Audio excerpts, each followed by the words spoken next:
I already pre-interviewed before, and then when I Uh-huh. said what I wanted to talk about, they got this way. Who did? Your pre-interviewers. Oh, well, we're not them. No, it's not. I respect the glaze. Oh, really? Do you, are you interested in sitting down? We'll wipe this off for you.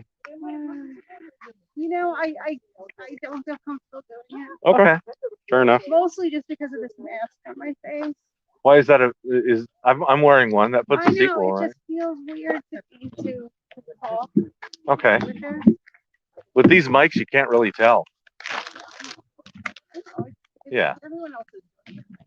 I hear you. Well, I invite that if you get our contact information, we could have one of these interviews over video online where masks are totally unrequired. Okay, here's what I was telling you. Okay. Not on camera. Oh, okay. There's a wide angle camera right there, and but there's a really wide shot right there. So if you want me to step out of camera range, I'm happy to. This is being live streamed. And I don't want to put you on the spot at all. This is a very opt-in consent kind of thing. Okay. Okay. So what I was, here's a treat. Here. Yes, there's a treaty. Got a treaty for the sweetie. Yeah.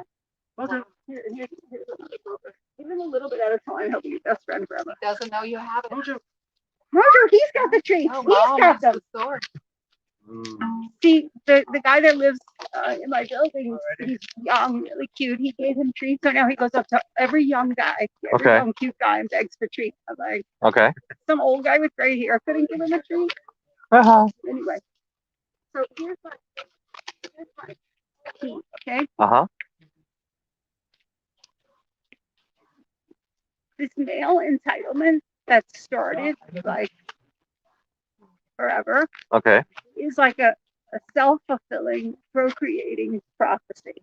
Yeah, self-reinforcing. And I have a 26-year-old son, and he tells me, Mom, there are no great women artists. You know, all women make art. There's no great art by women, or the very first movie director was a woman. The very first Nina Paley.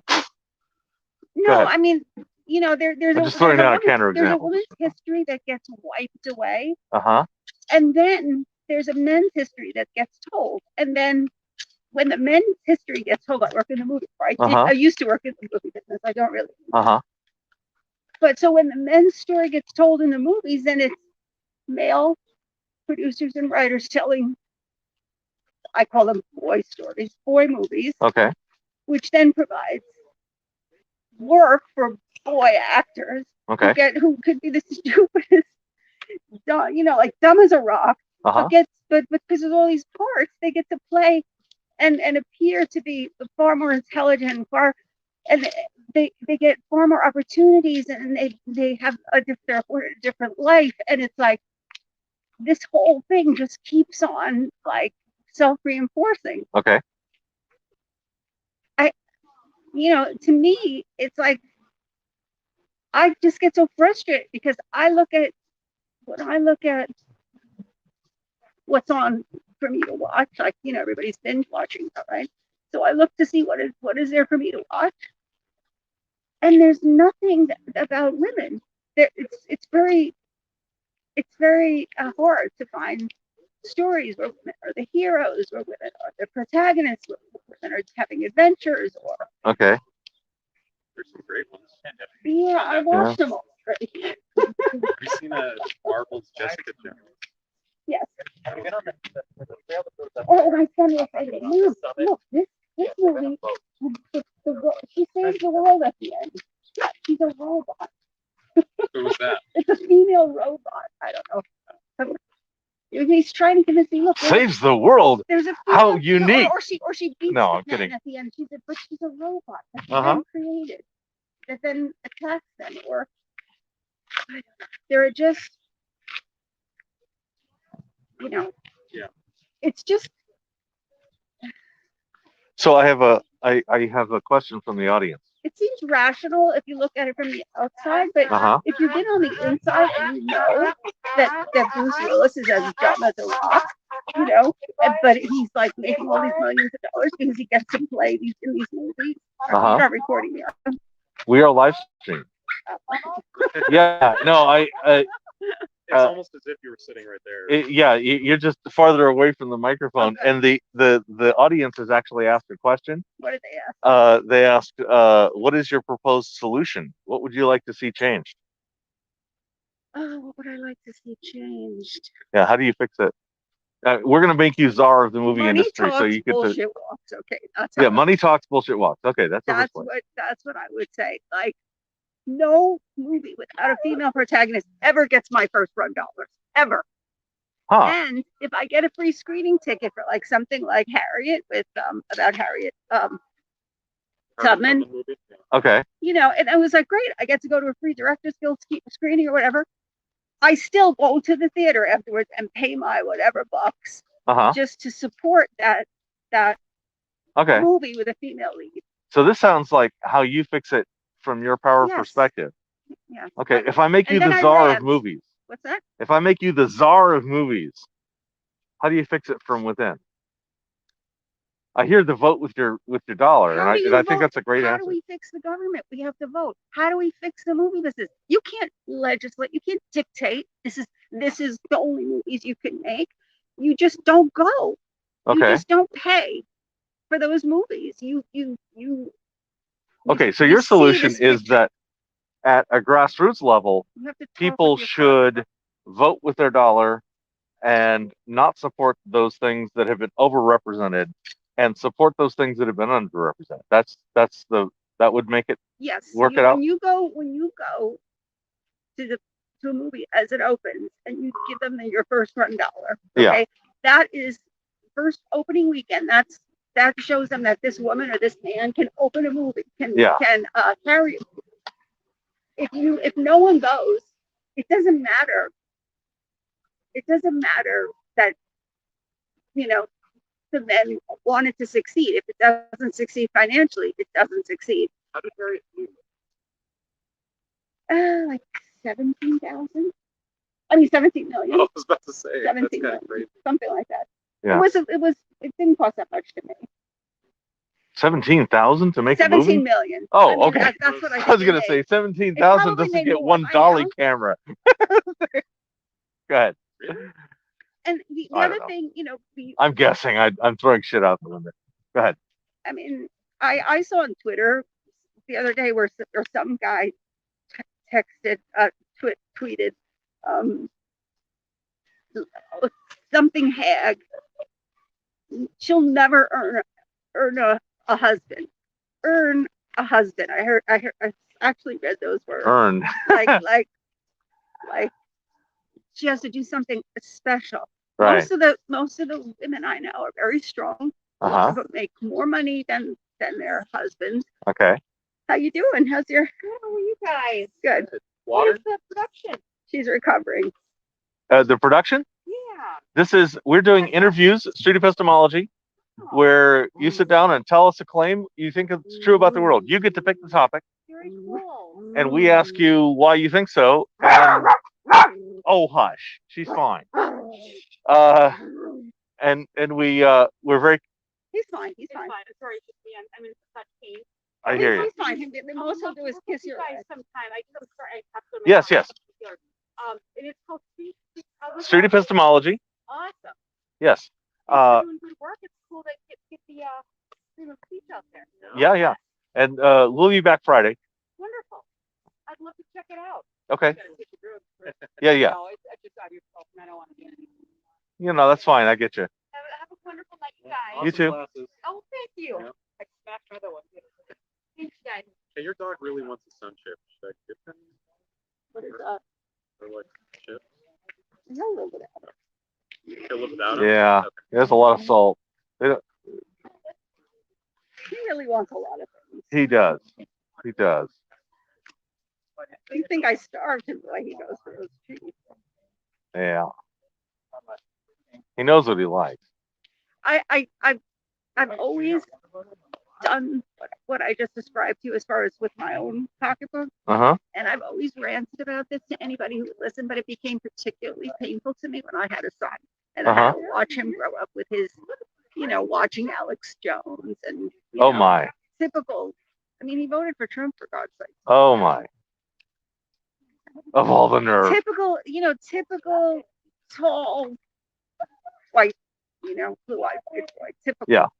But I mean, his girlfriend is more like me, so at least I'm in his head.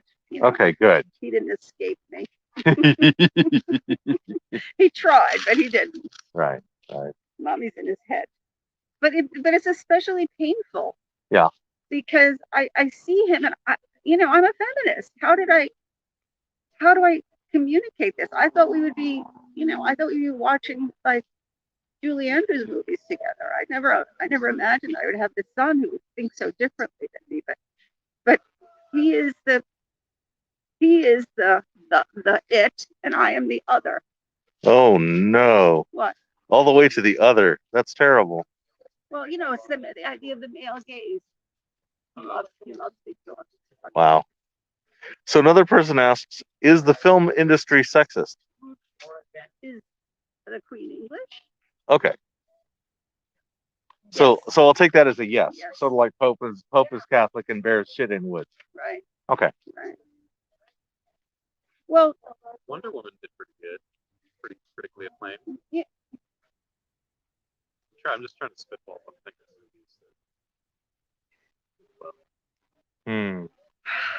Well, I think Wonder Woman is sort of special and interesting. I'm not sure I would call Wonder Woman a feminist movie. Did you see the Glorious woman over there? Did you see the Glorious?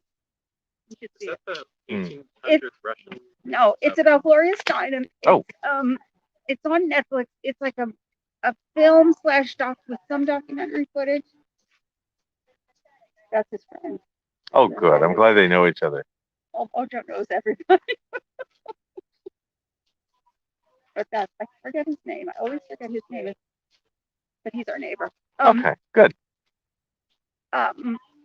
It's so interesting. It's by Julie Taymor as the director who did Lion King on Broadway and a lot of really artistic, really interesting films.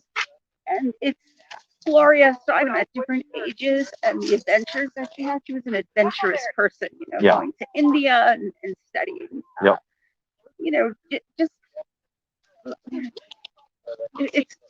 was great.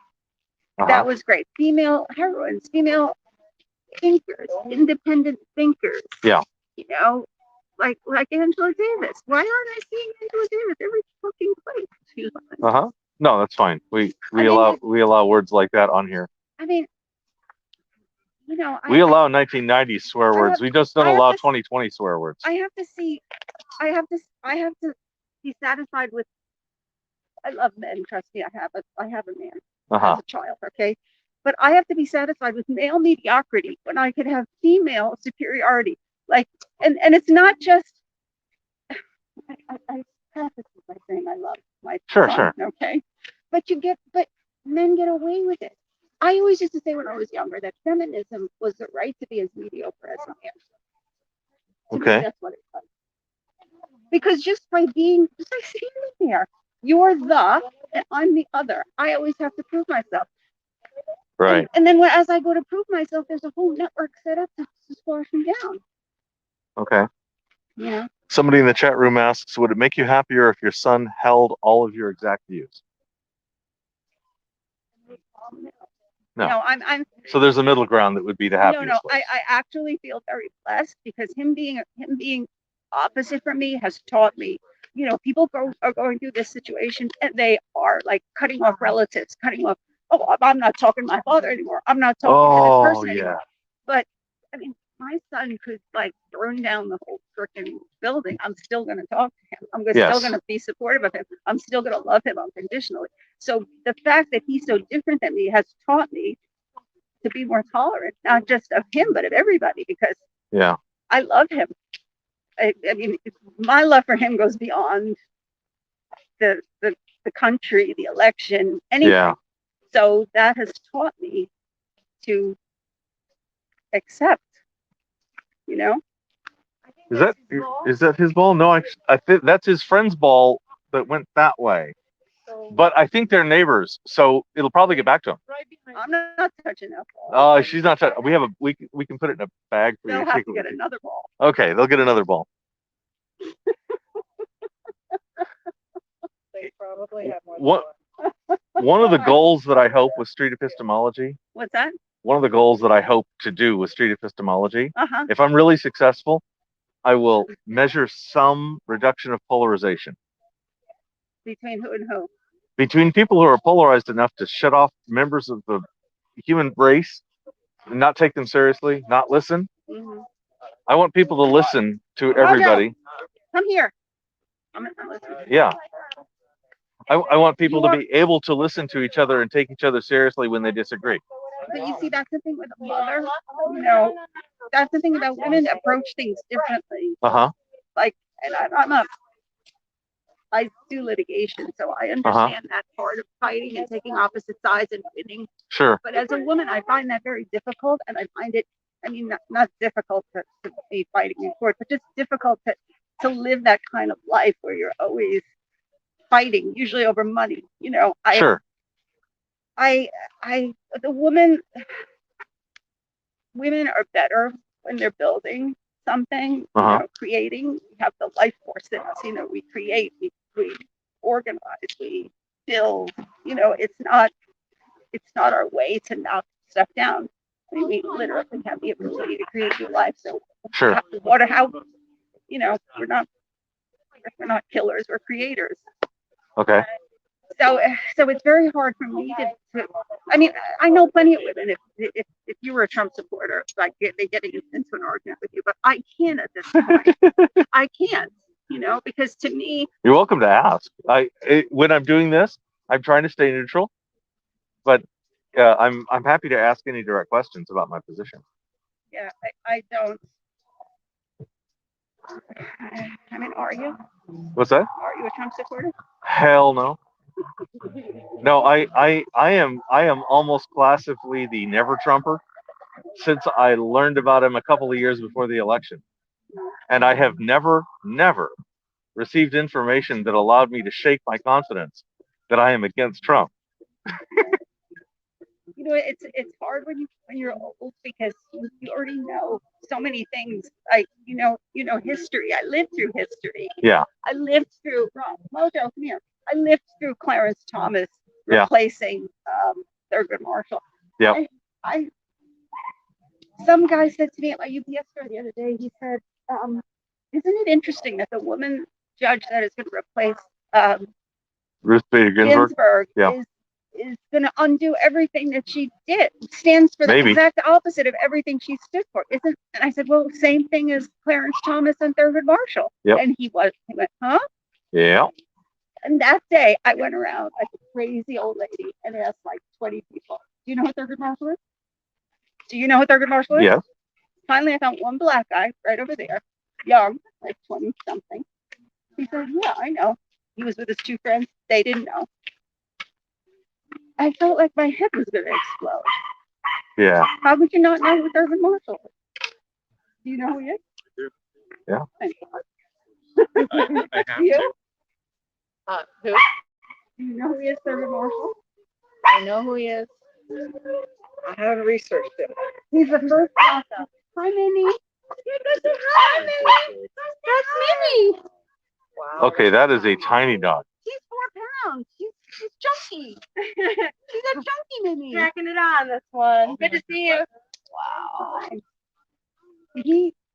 Thurgood Marshall was like the civil rights, which RBG who was a famous civil rights attorney. And he nearly was killed by the Ku Klux Klan multiple times in the South, worked for the special department for the NAACP, and then became the first black Supreme Court justice. And he was amazing, like a towering person in history. And people don't even know who he is. People know who Alex Jones is, and they know who Joe Grove. these ridiculous meaningless people, they have them on the tip of their tongue. And somebody like that who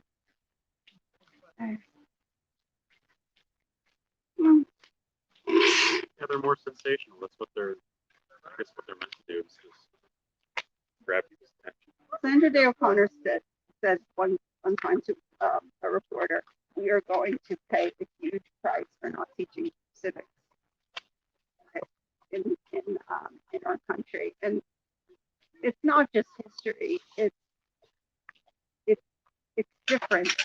You know, who were the judges? Who were the lawyers? Who were the people that made the history?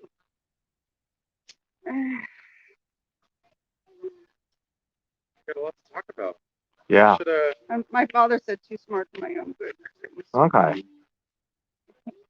I mean, I'm actually very interested in talking with you about this, and I want to set up an environment where you are happier and more comfortable to do that. yeah. Okay. Yeah. And Do you I'm have any more thinking, questions? do I have any questions Do for you have you? people- Oh, yeah, sure. Hold on.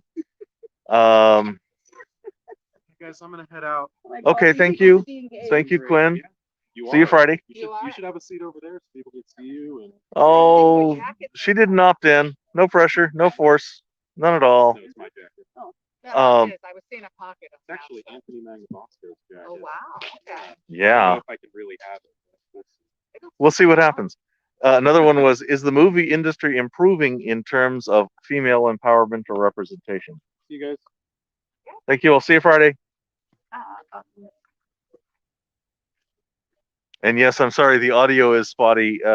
This is probably not the kind of interview that's going to make any sense because she's way over there away from the microphone.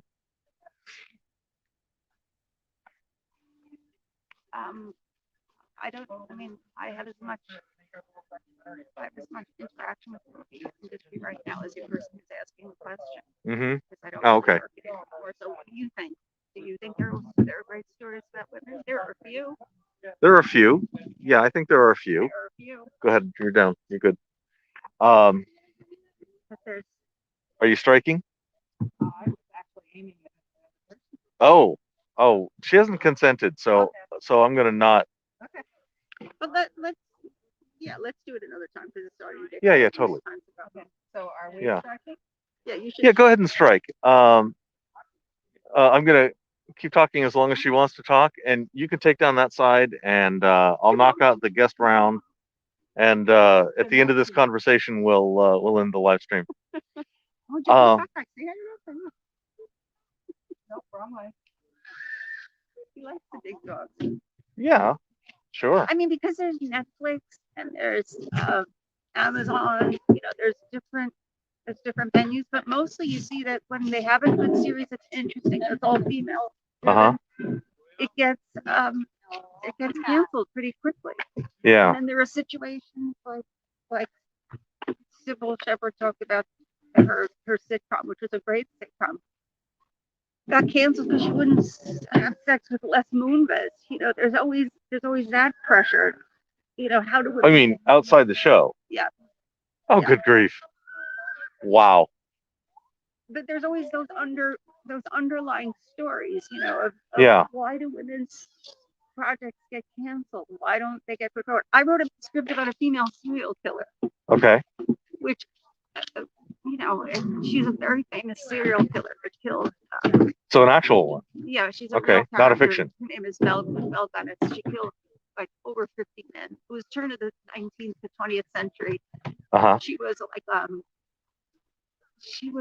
like quite a character. She lured men to her farmhouse with promises of marrying them. She had a lot of land. She told them she was a rich widow, pretended to be lonely and sad. Sure. Told them to come with cash, not to tell anybody they were coming. Uh-huh. Poisoned them, took their money, Okay. chopped them up, and buried them in her pig. Okay. But she did it on such a massive scale that when they eventually, and they never caught her. She eventually faked her own death and escaped, burned her house down. Oh. And escaped with all her money. Interesting. With all the money. Okay. Now, to me, I don't think that's a story. I don't think that's a regular serial killer story. Agreed. Because Agreed. first of all, it's a woman. Yeah. And second of all, he's doing a poopy. I gotta clean that up. Okay. Second of all, she got away with it. Now, try to sell this to them, and they go, "Oh, it's been done." Really? No one wants to see it, but no one wants to see it. Huh. They don't want to see it. I mean, it could be a terrible script. Could be. Dexter was quite successful.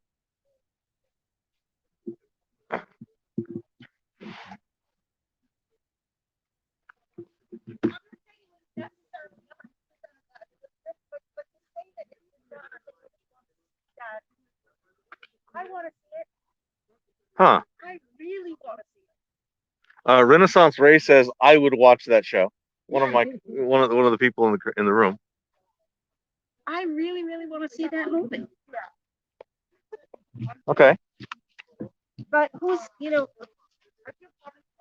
decides what kind of serial killer movies we watch? Who decides what, whether it's a male story or a female story? Who decides that? Oh my God. I'm reminded of a rather diamond in the rough Jumping Jack Flash. Mm-hmm. Where who was in that? That was Whoopi Goldberg. Oh yeah, yeah. And I think there was a guy also, but who cares? Was it Ted Danson? It might have been. I forget who it was, but to me that story was like she said to her. It's almost like she said to her agent, "I want you to bring me a script, and if I can tell that it was written for a woman or a man, I'm rejecting it." The entire script could have been cast male or female, and it wouldn't have mattered at all. Which I thought was kind of a cool shift. I thought that was a fun difference.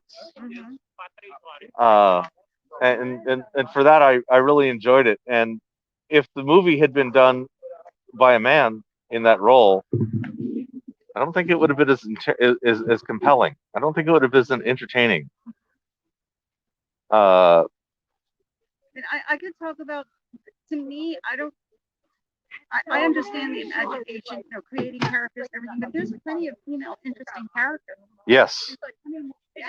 I was alive when Shirley Chisholm ran for president. Uh-huh. I think she might have been just before I was able to vote. Wow. A year before I was able to vote. I wasn't able to vote for her, but I was there at my mailbox getting my Miss magazine. I knew exactly who she was. Yeah. And she's influenced all these women that come after her, AOC and all of them.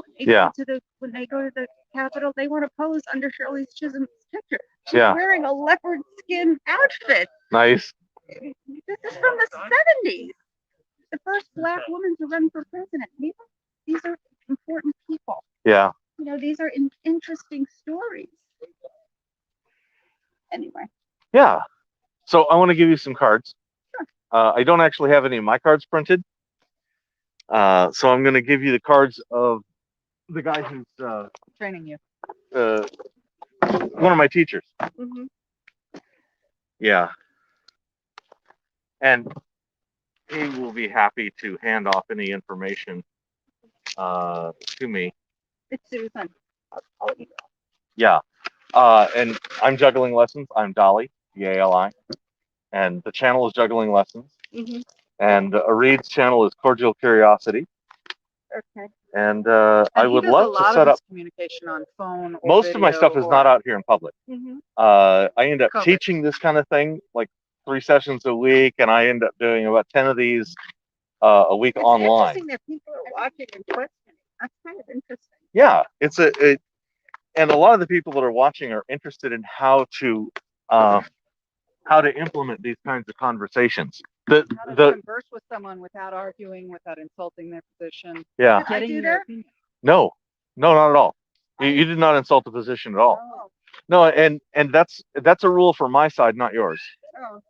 You're allowed to bring anything you want. There's no rules for you as the interlocutor. Yeah, but see, I'm.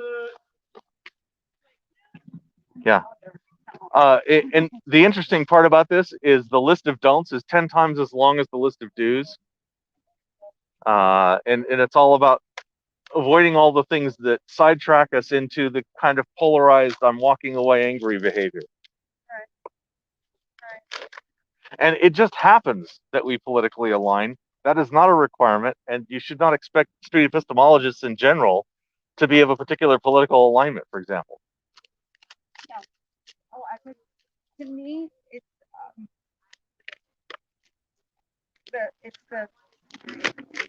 all about being human. Mm-hmm. In my high school yearbook, the guy above me is writing this flowery poem. I wish you love, I wish you this, happy, smiley, cute little blonde boy. Mm-hmm. I have long dark hair parted in the middle. Mm-hmm. And next to my picture it says, anatomy is destiny. Oh my. I was 17. Okay.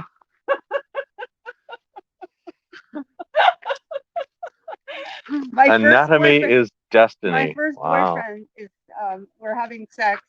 The first boyfriend, I was 24. I mean, I had sex before that, but this is the first boyfriend. Okay.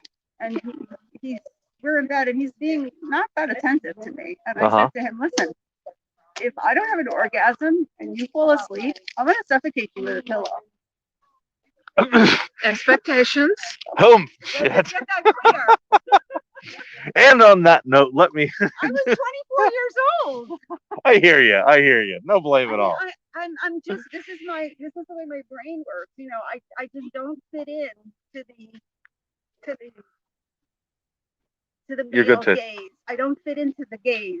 Yeah. It's my gaze. I have my own gaze. Uh-huh. And nobody, you know, and it's always like, what? You know, I'm always confused by this shit that's going on. It doesn't seem to make sense to me. Mm-hmm. And on that note, hello, and I'm going to say good night. Oh, wait, I got to pull yes, Sherby, thank you very much.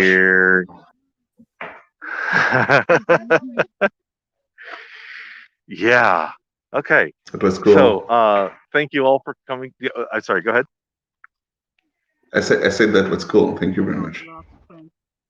Yes, thank you, Lopez. Indeed.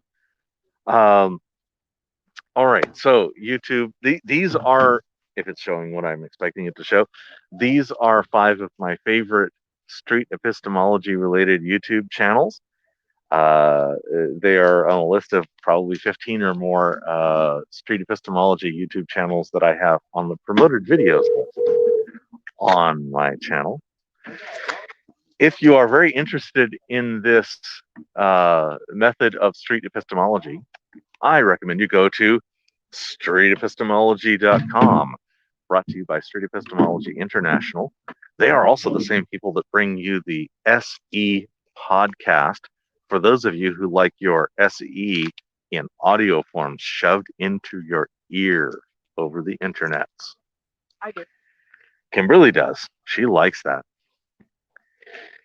Thank you all for coming to this street epistemology event. This was Vanilla Street Epistemology in the Park. If you would like to be a guest on my show and you are, well, I don't know, articulate, polite, willing to show your face, and willing to stay on a topic that is SE or about SE or anything near SE or adjacent to SE or any of those things, I have a category for you, and I look forward to hearing from you. Thank you very much.